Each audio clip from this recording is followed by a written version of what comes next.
July 2009, I fell off a curb. We all thought it was going to be a simple sprained ankle, but it didn't. It ruined 5 years of my life. I had 2 snap tendons and septicemia. They had to do an emergency operation that day to remove the septicemia and repair the tendons. And after the operation, I got MRSA, what set me back a lot. I was in hospital for 4 months.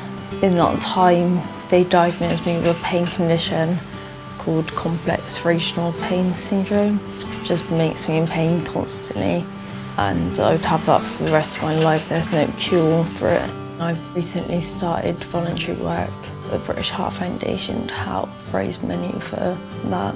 I just concentrate on helping others and putting them first.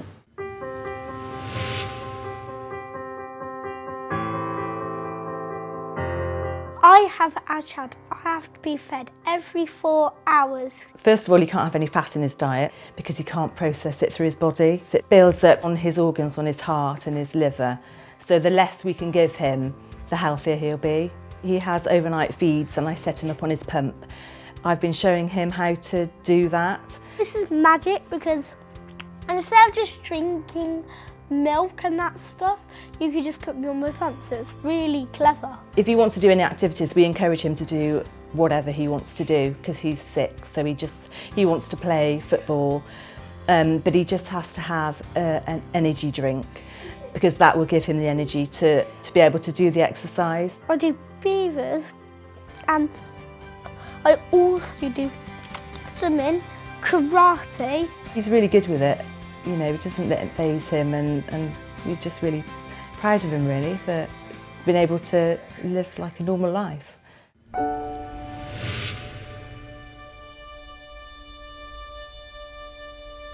I've been having routine mammograms every year since my mum was diagnosed in 2000, and they recalled me and said that there were some abnormalities, but my mum assured me that that was just routine. But when I went to my appointment, they pretty much told me there and then that it was breast cancer. I knew I was going to lose my hair because they decided that chemotherapy was a good option for me. And so rather than wait for it to fall out, because I did have quite long hair, Lisa and I decided to have our heads shaved for charity and raise a bit of money in the process. No one knows what Mel's really been through, but she always looks positive. She always looks on the bright side and just gets on and keeps things normal and just battles on, really. In total, it's gone over £3,000 now, and it's over 141 people have donated. I think she's probably the most positive person I know. If anything happens, she's of the opinion that it happens for a reason. For me, it's as well as raising the money, I do want to try and make people aware of how to check themselves and how often, because most people don't know.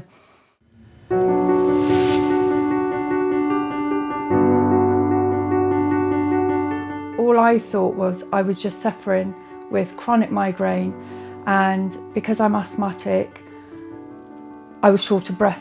When the doctor came to the house to put me into hospital and they gave me the scan, they didn't tell me then what size the tumour was until after the operation, and that's when they said to me it was in between a golf ball and a tennis ball.